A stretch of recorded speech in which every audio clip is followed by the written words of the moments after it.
Any of these stocks are an investment for the future. So anyone that's looking at any of the stocks and think that, I'm going to make money in the short term, that is not the case. These are long-term investment with all of the caveats of investing in a startup. Many times the market is irrational, many times the market is exuberant. However, the company has some fundamentals that I think we are not considering. They know how to certify airplanes. They know what engineering means, and they also know one thing that no one else has been talking about a lot, and the fact that they have a worldwide service network that can service AOGs anywhere in the world that already exist.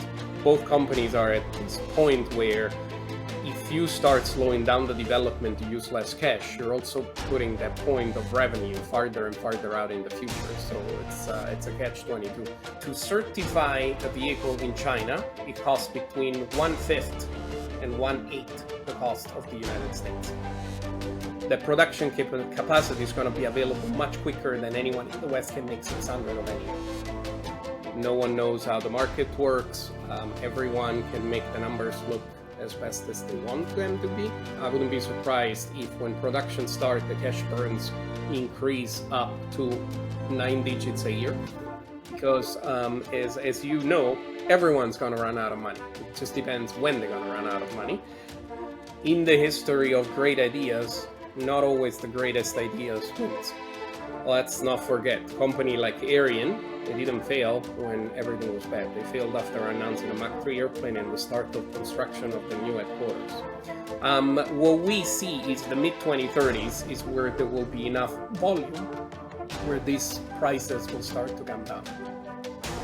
The projections that the Uber Elevate people had introduced, where it's going to be cheaper to fly with these things than to operate your own cars, that is a futuristic view. If you have in the simulator of any of these companies and you know about this much of aerospace, you will find that they're very easy to fly. My market size is bigger than yours is a futile exercise because we're looking so far out in the future that we don't even know if the planet is going to be here. 1+ trillion number will be achieved by 2050. And when it comes to lawsuits, many times the only people that make money are the lawyers. If you want to design an eVTOL made for cargo, it needs to look like an Amazon van. How do I like to spend my weekends, except for working? Folks, I'm really excited about today's episode because my guest is or has a level of insight in the advanced air mobility market that is so high that it will ultimately help many of you better comprehend this nascent sector and ultimately make better investment decisions. Now, I want to be clear that we will not be providing investment advice here and that you need to do your own research. So that being said, Sergio, thank you so much for making the time to sit with me today. Thank you, Jafar. Pleasure being here. Let's assume that people who are watching us do not know who you are. Sure. Can you share a bit of your background on you, what you do, and also the type of companies and organizations you work with? Sure. Personal background, PhD in Aero, MBA, former executive of Fortune 200s, started this consulting company 12 years ago. And we have grown to have 10 people and cover all of aerospace, defense, and auto tech, where we provide strategic and business advice to companies, medium to large size, and some startups as well. You have a PhD in aerodynamics, correct? It's propulsion, aero, and flight controls, yes. Okay, so how did you go to strategy and marketing and ultimately consulting? Sure. But when I started my career, I think a few years into my career, I was offered the choice to continue to go up in the engineering ranks or switch to the business side, and I went to the dark side. Where did the idea of SMG consulting come from? Well, I mean, we knew that, between me and the other partners, we had a very good understanding of the aerospace market. And so we thought that we could help, especially on the growth side of the house. And that was the idea behind starting the company. And then what type of companies do you work with? Organizations, do they ask you for, so do you contribute to M&As? So a lot of the work we do for them is on the business planning, on the market research, on the competitive intelligence. We do specific work also on M&A and funding. Sergio, you're known, and SMG Consulting is known in the industry for the Advanced Air Mobility Reality Index, so ARI for short. The release of each update is becoming somewhat of an event in the industry. Tell me more, where did the idea come from in the first place? So you're too kind.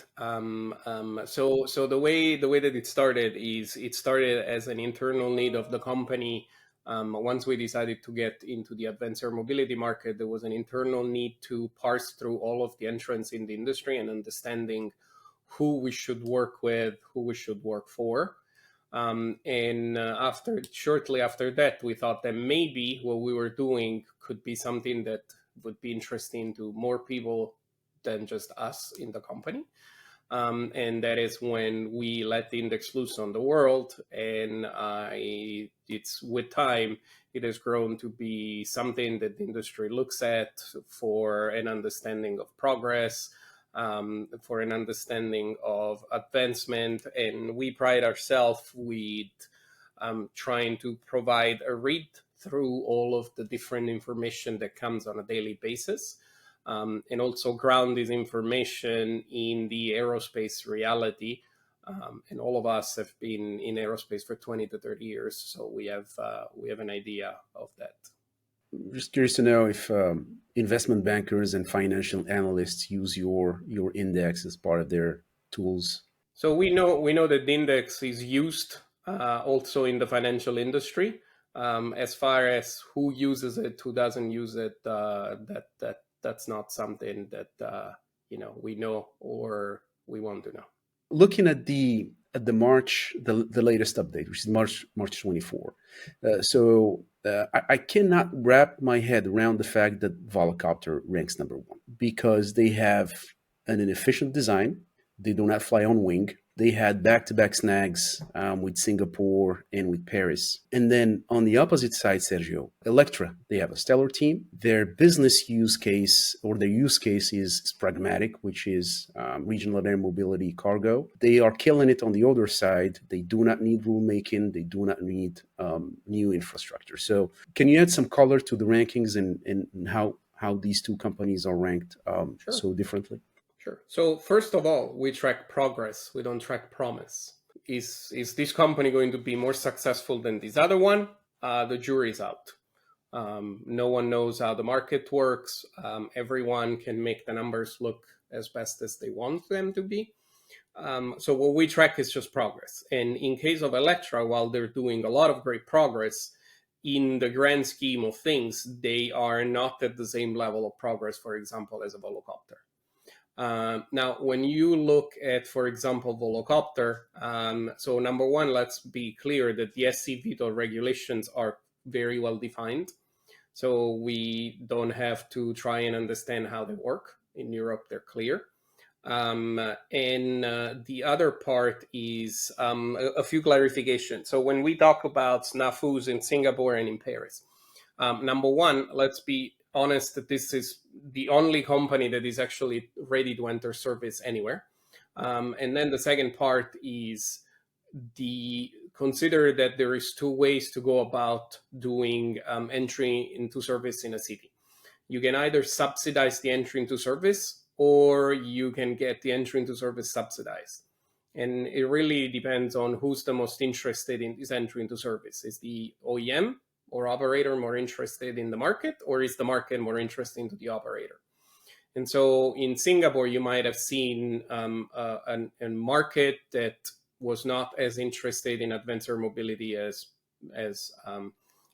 we talked about it before. And again, Singapore, it's a very small city, so there is a very well good transportation infrastructures and everything. So it's a little bit of the same issue as Europe, where the infrastructure is already so good.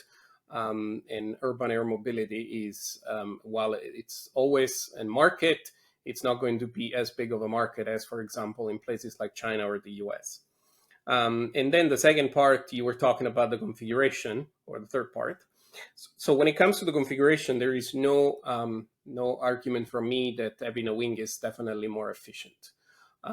However, having a wing creates a much more complex configuration. And so here we get to the point of the discussion that has no solution, that is, which one is more important, enter service as quickly as possible or creating an efficient airplane.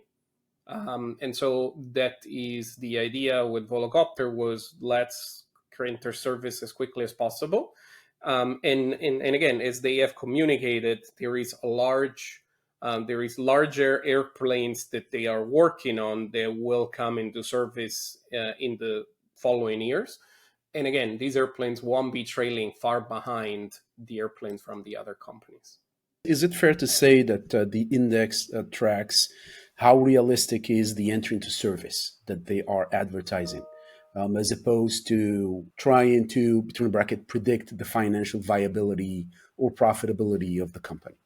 Yeah, so the index tracks the certification and entry into service of these aircraft, as well as production at scale. So if you want to be successful, certification is just the first step. The next step is you need to make sure that you can enter service. And the next step after that is you need to make sure that you can make these airplanes. And again, this industry still has not felt what it means to start producing. And I wouldn't be surprised if when production starts, the cash burns increase up to 9 digits a year as opposed to 8. Because the moment that you start carrying inventory, work in progress becomes something that is completely different. So it's a little bit different when it comes to these other pieces. We think that predicting someone's successful financial viability in the future is more of a crystal ball type of prediction, and we shy away from doing that. Because again, we like to be data driven, so that when anyone asks question, we can fall back and say we did this because of X, Y, and Z. I don't know if anyone knows exactly what is happening inside the companies, and so the financial viability of these companies could be great and could be not great. And again, let's not forget, company like Ariane that was producing a supersonic business jet. They didn't fail when everything was bad. They failed after announcing a Mach 3 airplane and the start of construction of the new headquarters and production facility. So that's something, and it's a company that raised billions. So that's something that we need to always consider. Do you take heat from time to time because of the ranking? Like somebody calling you and telling you, well, I'm last, or I should be first, or something like that? I mean, I wouldn't say we take heat. I think we always have good discussions with the OEMs, and we invite them to reach out in case they think that our rankings are not correct. Again, there is a million different pieces moving, and the way that we built our ranking is we built our ranking in a way that we can incorporate non-public data, and we have NDAs with every single OEM, and so that allows us to put stuff that might not be public yet, but we already incorporated in the ranking. And so when it comes to this, I would say there is no frantic phone call complaining about the ranking. It's more a phone call that might say, hey, by the way, we did X, Y, Z. You didn't take into account. And 9 times out of 10, it's because it's either something that the public is not aware, or it is something that is just happened. One of the most exciting things to me in the advanced air mobility market is what companies like X-Wing and Reliable Robotics are doing. Why this focus only on electric aircraft, Sergio? So the ranking covers advanced air mobility, so not just electric airplanes. If you look at the definition of advanced air mobility, is the intersection of 3 technologies: distributed propulsion, electrification, and autonomy. So on the autonomy side, we could say that the companies you mentioned do fit in the index. However, we only track companies that are doing new designs and not retrofits. And that is the reason why we do not look at these companies yet. Do we follow them? This is the other part that I think might not be familiar, but the The index is a little bit like an iceberg. What you see is just the minority of what we track. There is many more companies, probably even double the companies that you see in the index that we still track. And that is how companies once in a while float to the top of the iceberg. It's not because, the guys, they just figured out the company existed. No, we knew the company existed and we've been tracking it for years. It's just we thought that it was the right moment to introduce a new company. And you will see the April release of the index comes out next week. And in fact, we will have 2 new OEMs in the index. Sergio, there's been a lot of excitement about advanced air mobility. So many promises of revolutionizing the way people move, where they move, when they move, reducing traffic congestion. Some companies are advertising giving back billions of hours to people to spend with their families or spend on Netflix or whatever they want to do, et cetera, et cetera. Now, let me lay out the bear case for advanced air mobility, and I have a laundry list here. So I'm looking at companies trying to squeeze a 7 to 10 years development program for conventional aircraft into a 5 to 6 years for an in-flight morphine fly-by-wire battery-powered object that looks like a crossbreed between a small airplane and a small helicopter. They're trying to reproduce the failed light jet air taxi experience of the late 2000s. Some of them are building business cases assuming mass adoption, 10 years, 10 hours of usage per day in, day out, no weather interruption, no airspace saturation, which leads to utilization rates comparable to the single-aisle jetliners. The payload is between 8% and 15%. They intend to use infrastructure that does not exist and will be extremely expensive to build. They're all promising to be as competitive as ground transportation when it comes to price. They all brag about the net flight time between 2 vertiports, but almost never mention the entire door-to-door travel time.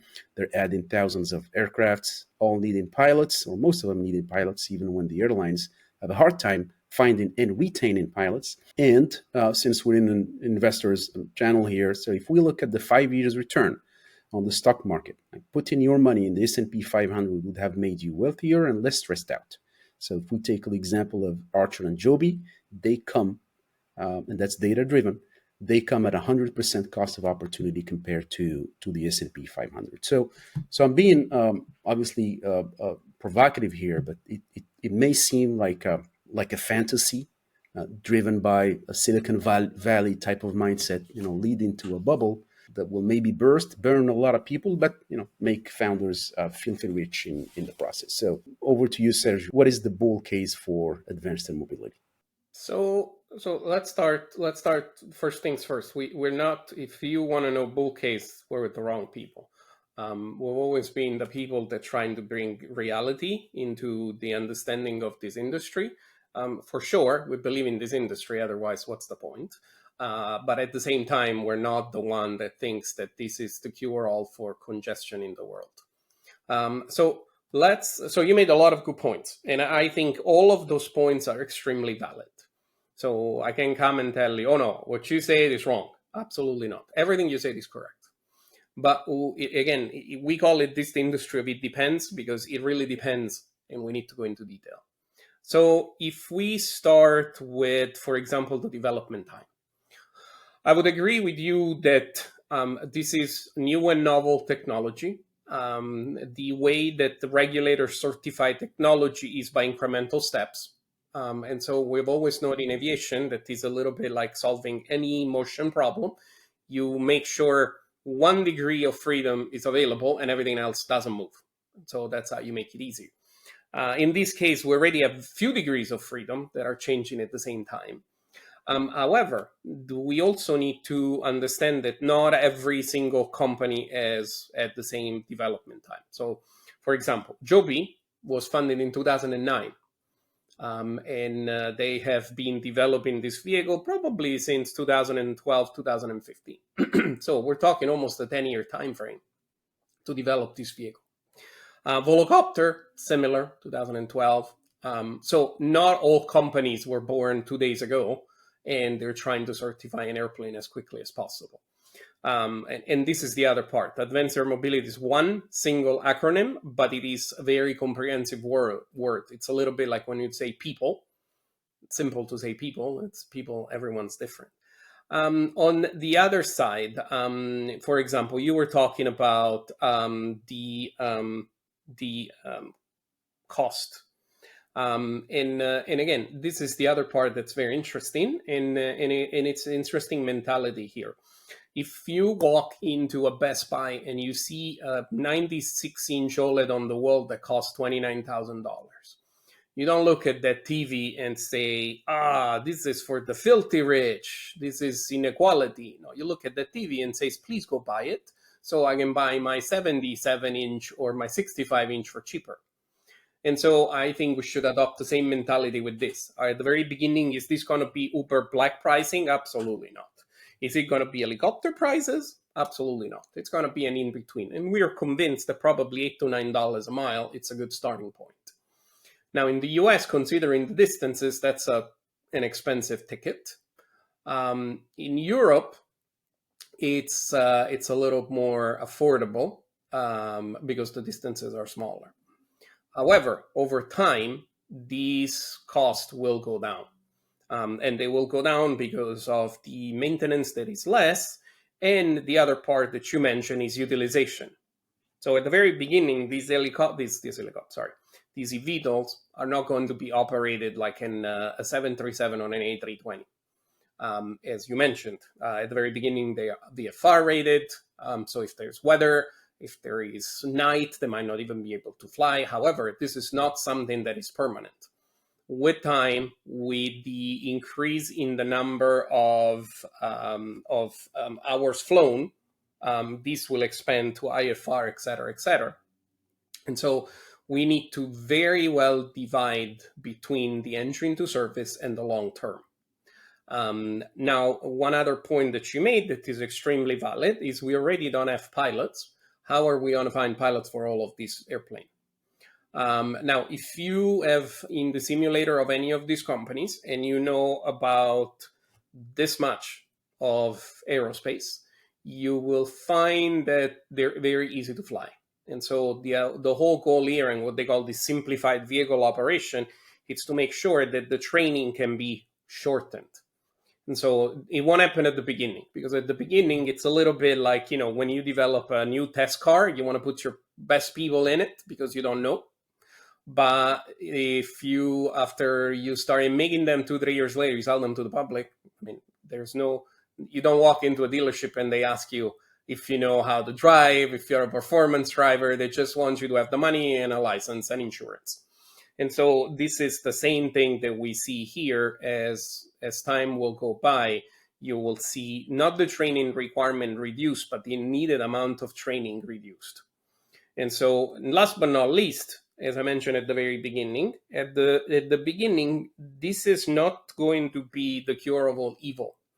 And this is another, I think, misconception. There is no need for any infrastructure at the beginning, at the entry into service.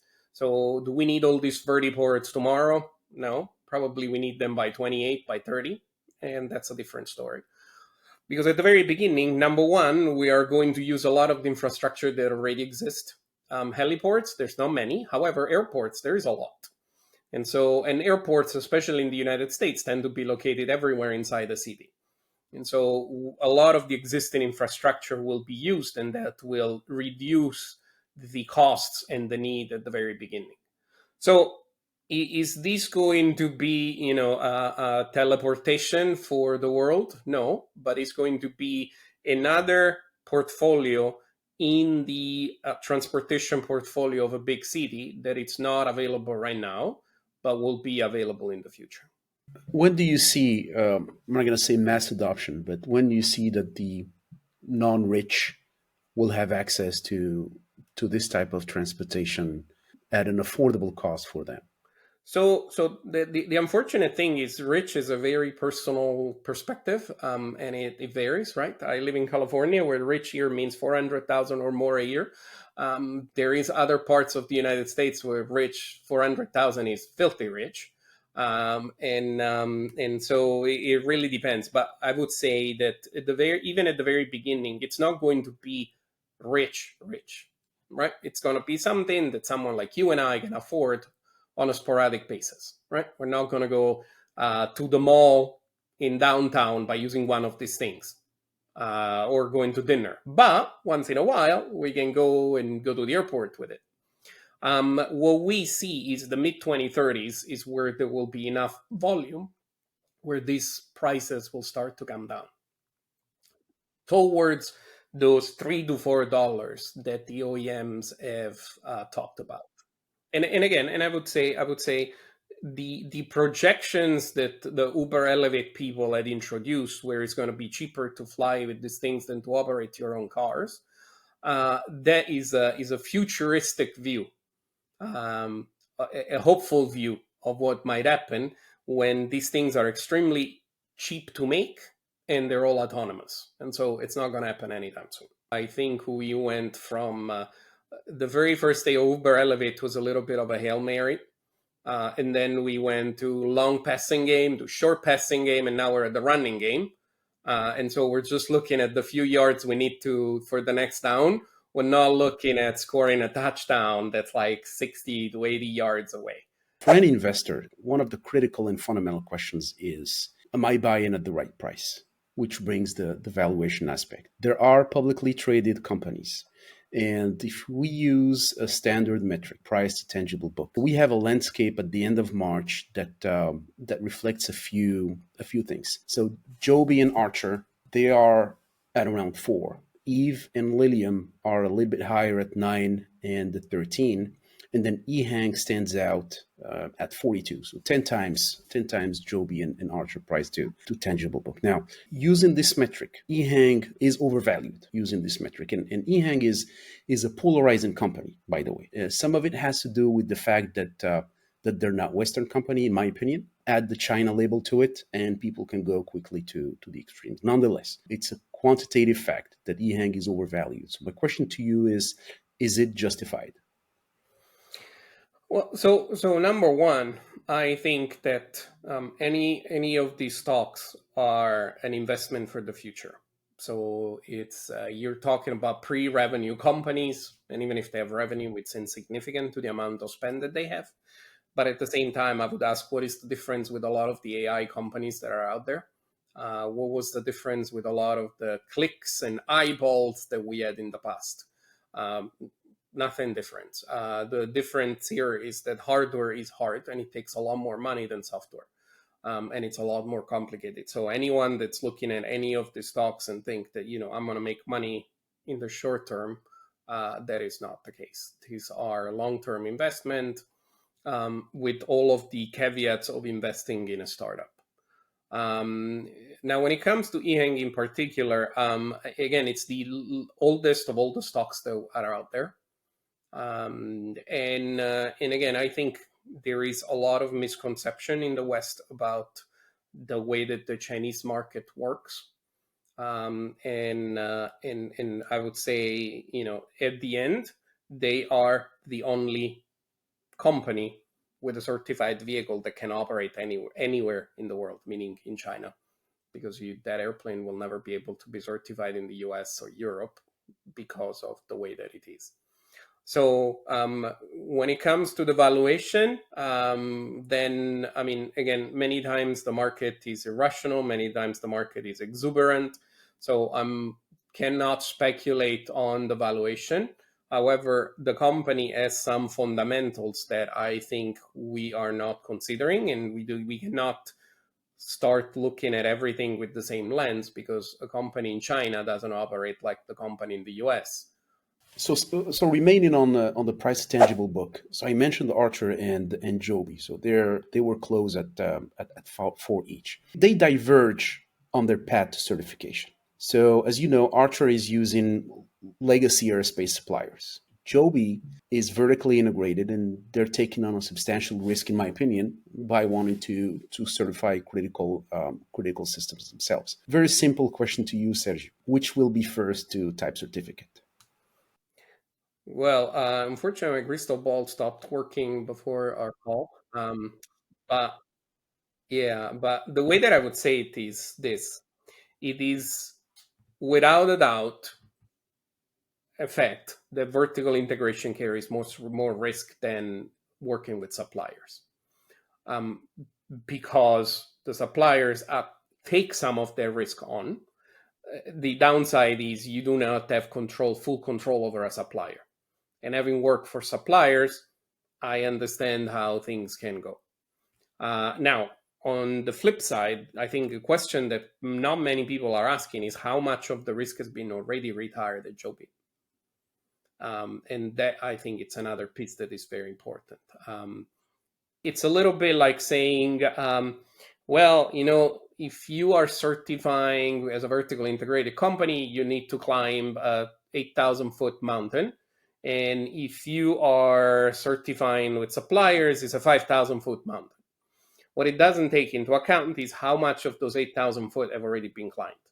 And Joby has already retired significant amount of risk by talking to the regulator, by interacting with the regulator, that basically in many cases makes this point of vertical integration moot.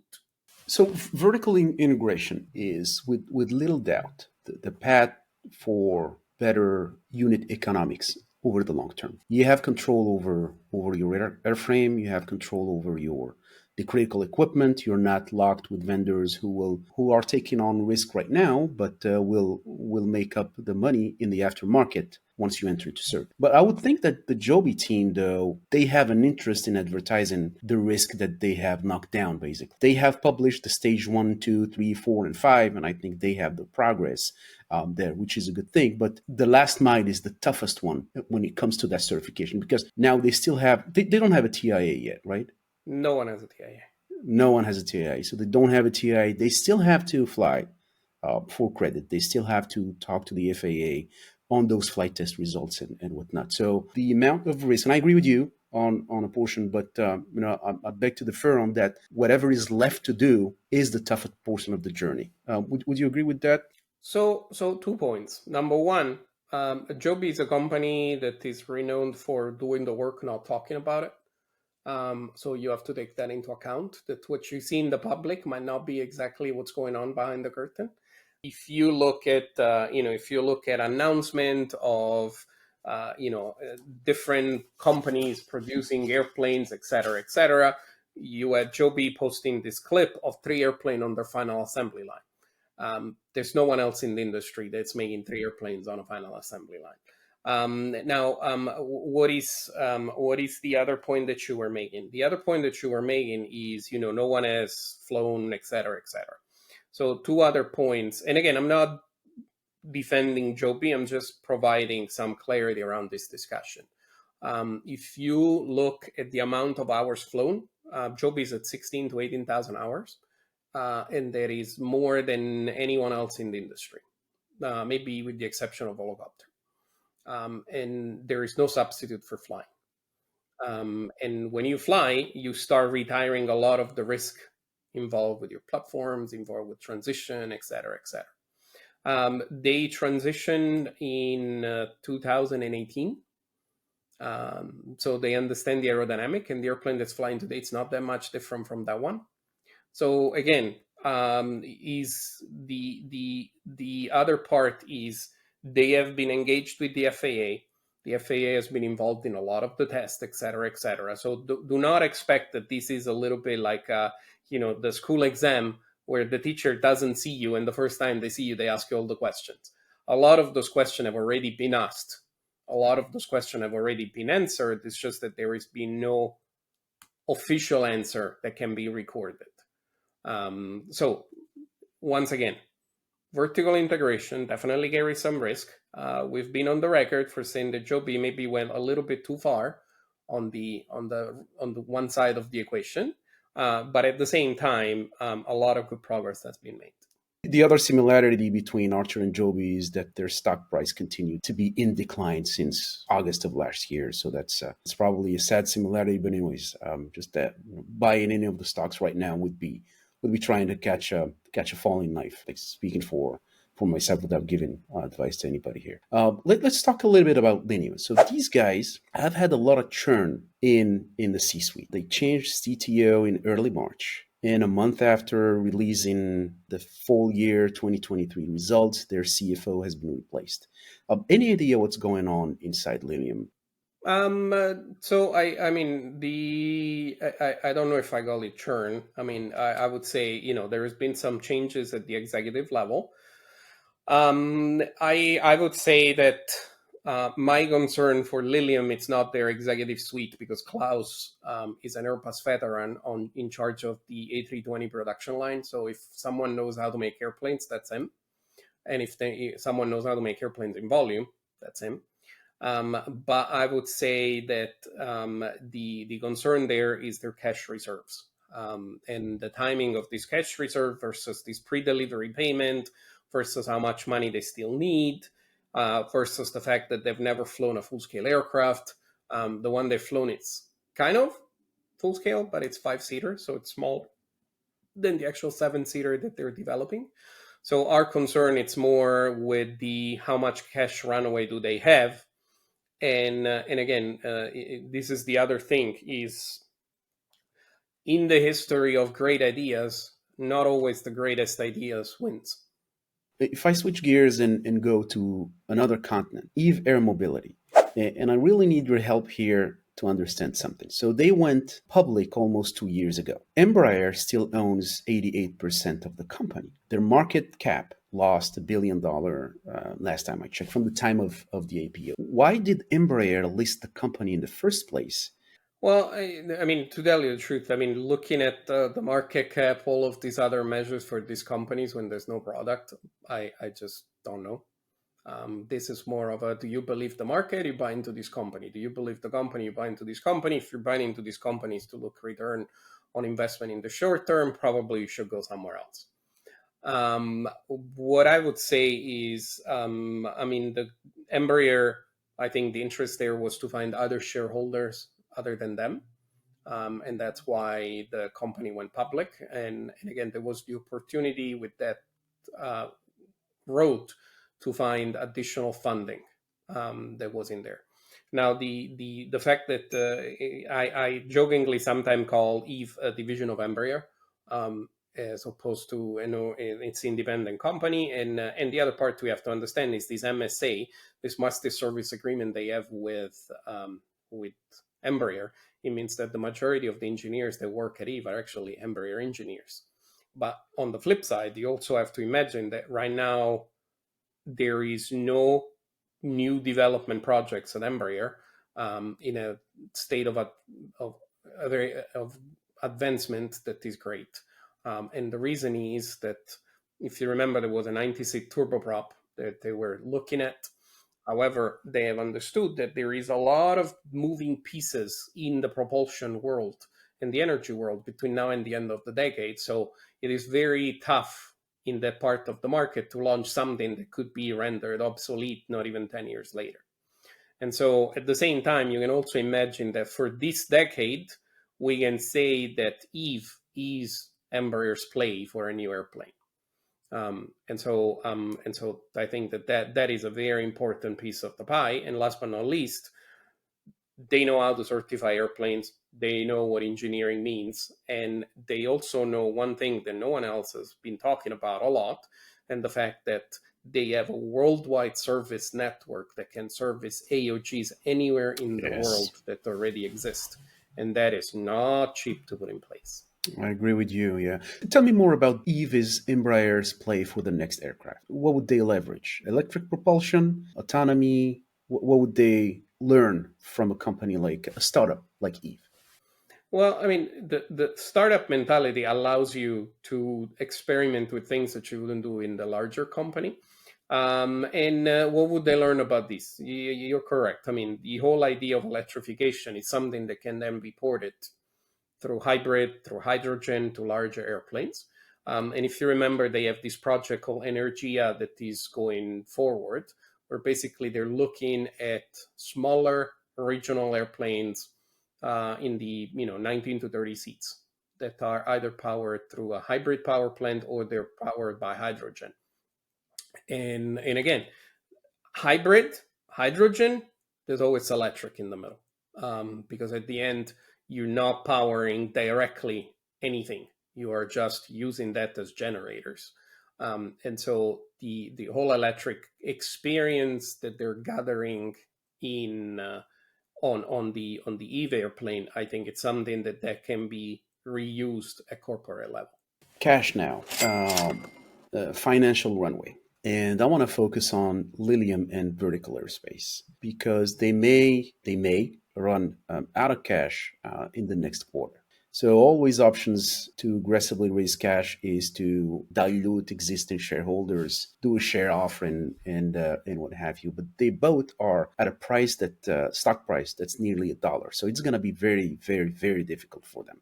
I mean, there is no catalyst that will take the price up for them to do a share offering. It's a cash 22 for both of them. So they are somewhat similar in the sense that their business model is simple. They want to be an aircraft OEM. They want to fabricate, manufacture aircraft, sell them, service them in the aftermarket. And I like that simplicity in the business model. Where they're different is that Lilium founders have an aerospace or aeronautic background. Thomas Enders is the chairman of the board. He was the CEO of Airbus. You mentioned Klaus, who was the above A320 program. On the opposite side, vertical aerospace, the founder has a business background, right? A finance person. He owned an energy provider company, Formula One racing team.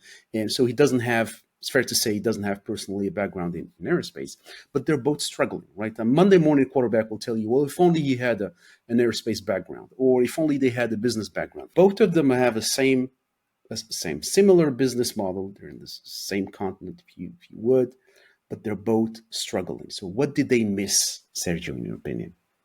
Well, I mean, the at the very bottom is making airplanes cost a lot of money, and this is the part is you might have underestimated how much it costs. You might have grown too quickly. Your organization.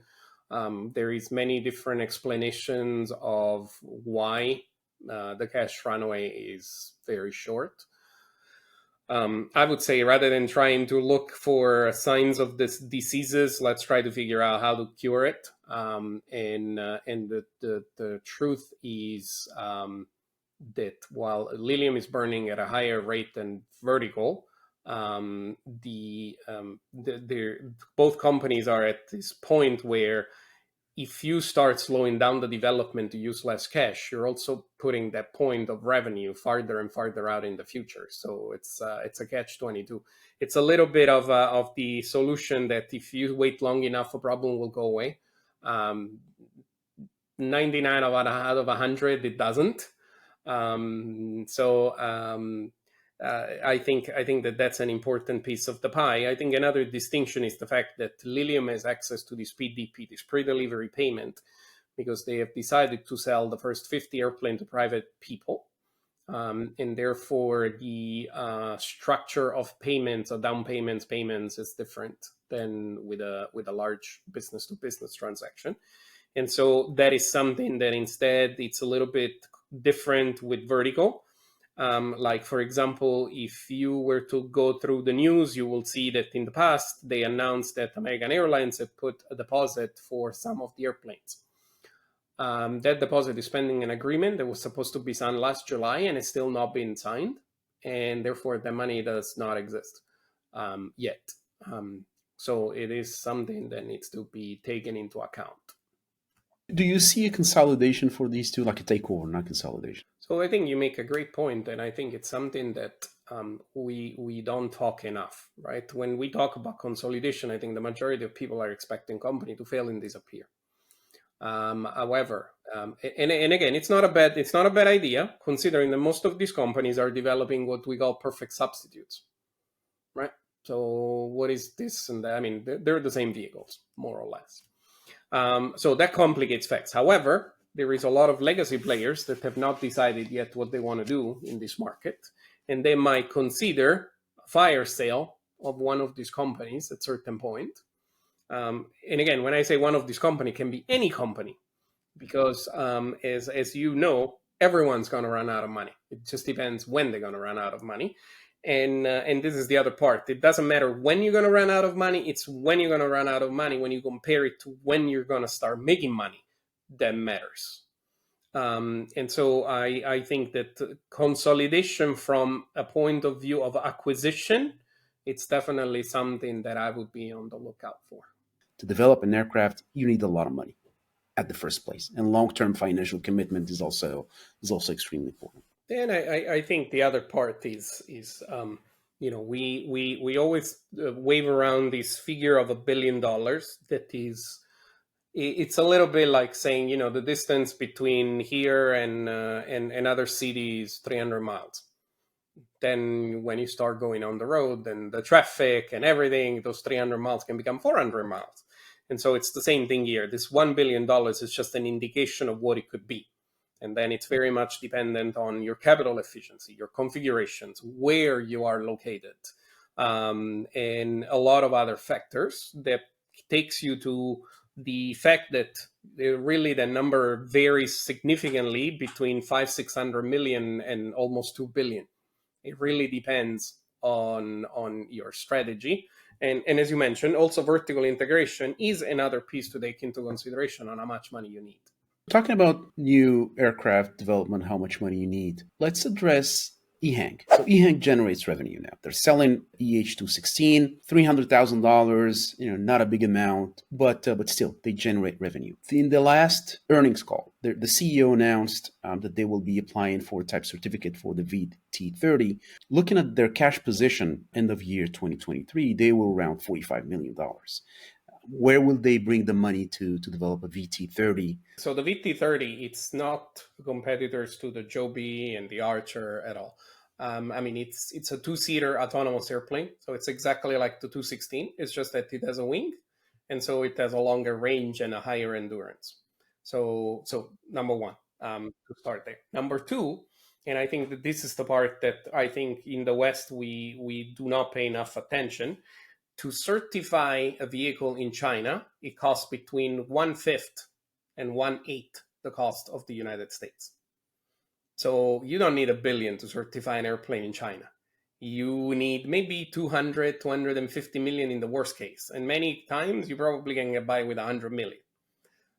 So this is one thing that we need to be very aware of.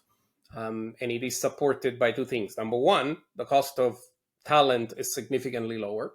By probably 70-80%, especially if you're talking about Silicon Valley. And the second part that you have to consider is the fact that as the factory of the world, they can make anything on an eVTOL cheaper than we can do in the US. And you don't have to invent the wheel. There's motors, there's batteries, there's companies that make composites. Everything is there available that you can take advantage. And so as a result, even the cost of these vehicles is significantly lower. So if you take the EH216, the price outside China is the low 400,000. That's the cost of the fuselage, or just the fuselage on one of the airplanes. And again, and the other part that I also would put some attention is that last year they delivered 52 airplanes, and they have a facility that can make 600. And I would believe that those 600, the production capacity is going to be available much quicker than anyone in the West can make 600 of anything. Let's have a series of rapid fire Q&As. Which company would you like to see go public? Right now, I wouldn't want anyone to see go public. Why? I am a big believer that, the moment you go public, it means you should go public once, get all the money you need, and then move on. You shouldn't go public and then need more money. The reason we have seen those companies do it, it's because during those SPAC days, it was kind of not good not to do it. So you had to do it. It's like free money, come get it. But again, I think it's companies that stay private get significantly more choice in what they do, what they say, how they do it. And I will point you to both Volocopter and Beta as two examples of the advantage of being a private company that is very well funded. Morgan Stanley estimated the market size of advanced air mobility at $1.5 trillion, so T as in tango, in 2040. Question: were they on drugs, or is it something that's attainable? So the market size. So we have been on record many times for saying that my market size is bigger than yours is a futile exercise because we're looking so far out in the future that we don't even know if the planet is going to be here. However, we have broken down and we have developed our own forecast lately. And so what we forecast is that that 1+ trillion number will be achieved by 2050, not by 2040. And so the idea is you are only scratching the surface when it comes to this. So when it comes to this urban air mobility, just imagine that today there is 629 cities with over 1 million people. And so even if you start by saying, let's say every one of those cities at certain point will have service, you're talking about a lot of airplanes that are needed. And this is the other part. We focus so much on these passenger, but there's cargo, there's EMS, there's regional. So once you start putting all of the stuff in the pie, it could very well be that the market could be a trillion with a T. But again, what we differ, I think, with the other folks is that we think the time frame is going to be farther out. And also remember that with every decade that goes by, you got better batteries, you got better materials, and last but not least, you have no pilot at certain point. And so we see this market growing a little bit like the hockey stick, but for the latter year, not for now. You will see some of this prediction again in general, saying 2025 the market is going to be 5 billion, and my question is 5 billion what and where? Our prediction is the market maybe is going to be 100 million in 2025 or less, 50 million. So it's a different story. So, in your predictions of the $1 trillion market in 2050, what do you put in the figure? Aircraft sale, service, and vertiports as well, the entire ecosystem? No, for us, we're just looking at the aircraft. I mean, it's the MRO services, all this other good stuff. It's definitely going to be there. But again, we also have to imagine that this is a market that will leave a lot less of MRO than any of the markets before. There is no engine that needs to be overhauled, et cetera, et cetera. It's much more possible that a lot of the pieces in these airplanes is going to be a use it and throw it away rather than use it and repair. And so I would say that the ancillary revenue around this airplane might be more around the acquisition cost than a maintenance life around them. When will we see a Chinese eVTOL flying in a Western airspace? Next year, in 2 years. I mean, Western airspace, the Middle East, we think it's going to be one of the first places where you will see the three large region competing with airplane for the same passengers, meaning I wouldn't be surprised if by 2026 you will see Chinese, Americans, and European all competing with their own aircraft for the customers in the Middle East. Okay. How about the NASA or FAA airspace? Well, we're still in the early days. I think what we have right now we have had a discussion between the FAA and EASA to harmonize. At the very beginning, the discussions were more around let's make the same regulations. Now that we know that the regulations are not going to be the same, it was more like let's get along and figure out that what you certify, I will accept, and vice versa. And I think this kind of discussion will happen with the Chinese regulators as well. Timing, no idea. Cargo operations are probably the most logical first step for many of those companies. But talking about a flying car and a flying delivery truck, one is more sexy than the other. Why, in your opinion, so few companies are pursuing that cargo use case as their first use case, initial use case? Well, I mean, I think you might have already answered the question, right? I mean, it is easier to get money for something that the investor find appealing, and I don't call them flying cars, I don't like them moniker. I prefer airtaxi, if you need to call them something, because if VTOL, it's too engineering. But I would say that is more appealing. However, we do believe that by 2030, like half of the market is going to be cargo. And the reason is that cargo doesn't need to agree to fly; it just flies. And again, when we talk about this, we're talking about middle mile. I'm not talking about last mile. Last mile is a different animal. And I think there is a need there, and you see it with like Beta, with their aircraft, how they're one of the companies with the higher percentage of firm order in their book, because companies really want these airplanes and they want them tomorrow. They don't want to wait till the next day. And the last part that I would say is, I think you hit another nail on the head. A delivery truck doesn't look like a car. And again, other companies have also understood the fact that voluming out always happens before weighting out. So really, when you have payloads, many times when it comes to packages, really at 80% of your payload, you've already volumed out. So you're done. And this is the other part. If you want to design an eVTOL made for cargo, it needs to look like an Amazon van. If you make it look like a sports car, it will not be good. What's your take on autonomy with Whisk on the background? Autonomy will happen. The unfortunate thing is we confused autonomy in the air with autonomy on the ground. And while on the ground, the SAE has been able to say, level 1 to level 5, and you got all of these different levels. The reason was that there is no automation in a car. So the cruise control was not really automation. It was just something that keeps the speed limit, and that's it. And it will run into anything that is in front of it because it's keeping the speed limit. And now we're getting a lot more fancy when it comes to this cruise control. I mean, in a level 2, it's basically a glorified cruise control, but it is still a cruise control.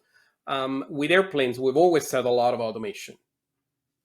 In the majority of the flight time, that can go from 50% to over 98% of the flight, 95% of the flight time, the airplane fly itself. Airplanes today are certified to land in 0-0 condition, Cat 3B, not a problem. And I've heard from 777 captains that the airplane is much better than them at landing precisely in the middle of the runway. So when it comes to these, and I think the folks at Whisk have made the point, number one, we need to understand what does it mean autonomy. So this is not an AI airplane talking to an AI ATC.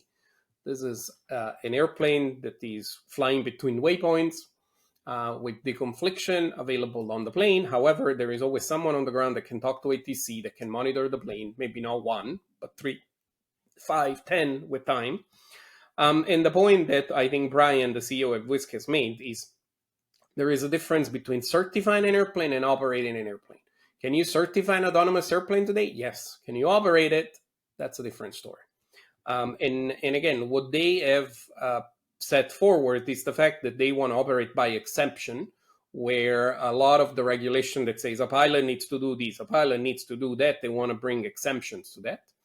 And that would be a way for them to operate in, for example, the United States. But last but not least, let's not forget that they're doing a lot of work in New Zealand. And considering the density of the country and the regulator, I wouldn't be surprised if New Zealand would be the first place Whisk start operations. Archer and Whisk settled their litigation last year. Looking at your crystal ball that you didn't bring to this meeting, do you see a combination of the two?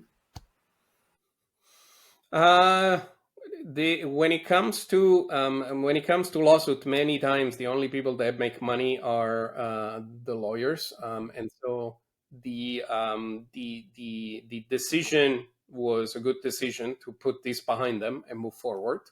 Combination of the two, I have no idea. They're very, very different companies. They're very, very different strategies.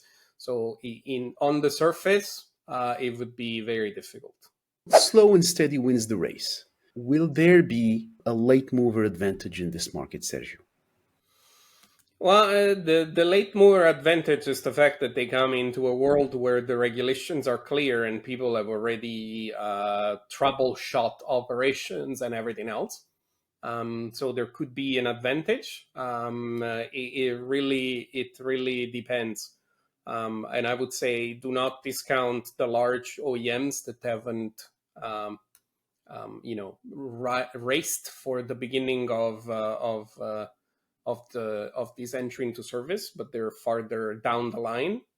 So I think the jury is still out, and I think that there is some second mover that have promise of catching up at the very least with the first companies that are going to enter service. Okay, so I have a large OEM in mind. Which OEMs are you referring to? You can talk about Airbus. You can talk about Superno with Hyundai. You can talk about Textron with e-aviation. There's a lot of them. Okay, so I had Honda in mind Honda. because Honda is, and many people, the general public don't know that, but Honda is an aircraft OEM. Mm-hmm. They have a business jet that they manufacture, they sell, they service. So they are not new to type certificates or any FAA lingo or language. When it comes to high rate manufacturing, I mean, obviously they're an automaker, so they know how to make high rate vehicles. They've been late, or they are late to the EV cars. They do hybrid. It is interesting how they are really in the background of many OEMs. Nobody talks about them, but then they may be the surprise of this market. What's your take on Honda? They're making good progress. I mean, it's another one of those companies that they don't talk, they just do. So we don't know much about in the public domain, but they're going forward with their development. And I think the next decision is going to be, fly something and then figure out the business case. The part that I would say is I would caution they're an automotive, so they know how to make stuff at big scale. There is other companies that know how to do stuff at big scale, but they don't know how to make cars. And making airplane and making cars are very, very different. You don't have to certify a production line of a car. You have to certify a production line of an airplane. The FAA, it's not NHTSA. And NHTSA tells you that you have to do this crash test to get a rating. But if you fail it, it's not like you're not going to sell your car. The FAA is more a 1 or a 0. If you fail, you're not going to fly. And so I would caution with this narrative of they can make cars, they can make airplane at scale. They can make cars. There is learnings that you can apply to airplanes, but that's not a one-to-one. Did any company offer you a ride yet? I wish. I want to ride, but yeah, no, nothing. And it's normal. I mean, it's very normal. I mean, I've worked in flight test, and it's very normal. You do not take the liability to carry anyone that is not an employee on an uncertified airplane. And then what is the one single parameter that people who are contemplating air taxis, as far as an investment, the one single parameter that they should consider before investing in any stock? I wish there was a one single parameter. Aerospace is not the industry of one single parameter. So it's I know it's a non-answer, but aerospace is extremely complicated, and it's not an easy thing to understand. It's not like, oh, Tesla, they made the Cybertruck for sure. Everyone's going to buy a Cybertruck. That's a lot easier to understand than airplanes. So unfortunately, there is no magic key to the kingdom of advanced air mobility. Well said. And then probably the most important question for today. How do you like to spend your weekends? How do I like to spend my weekends? Except for working, the cooking, just going outside, watching TV, spend time with the wife, so family. What do you cook, Sergio? Italian. That's my Italian and steak. Next time I'm in your neck of the woods, how about we get together? I would love to. Looking forward to it. Did we miss anything during this discussion, Sergio? No, any go backs? I think you've been super comprehensive. Tell us where people can find you online. LinkedIn, It's the easiest way to find me. Same thing with our company. I mean, we're on Twitter, we're on Instagram, we're on YouTube, but really our go-to channel for spreading information is LinkedIn, followed by Twitter/X. All right. Well, I'll make sure to link your profiles, both yours and the company, in the comment section for people to go and look at. Well, I want to thank you again, Sergio. It was very informative. I like your honesty and candor when it comes to talking about these subjects. Thank you for taking the time to sit with me today. As you say, grazie mille. Right? Prego. Did I say it correctly? Okay, very good. You did. Very good, very good. Thank you so much, Sergio, and hopefully we can catch up later. Absolutely. Thank you for having us.